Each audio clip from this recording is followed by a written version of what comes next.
Здравствуйте, хотел поделиться случаем. У меня такой случай произошел.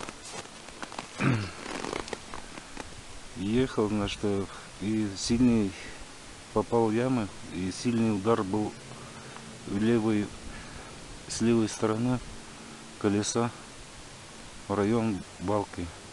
Появился шум, обращался на 100 2 раза. В одном посмотрели, в другом посмотрели. Сказали, что у меня граната. Гранату поменяли.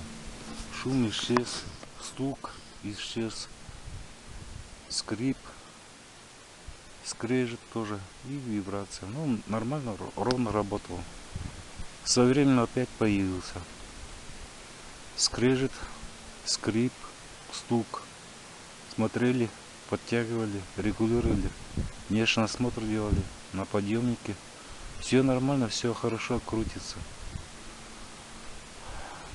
Ну, решили все-таки снять ступицу и проверили ступичный подшипник.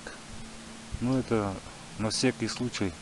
Вдруг у кого-нибудь такое случится, что-то да, может быть такое тоже быть.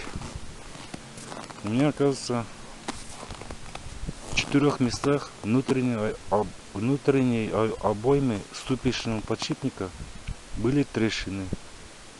Со временем она все равно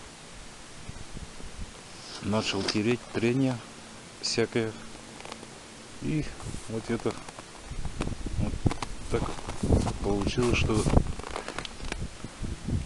причина в этом была. В ступичном внутреннем обойме из-за трещин. Ну все, пока. Всем.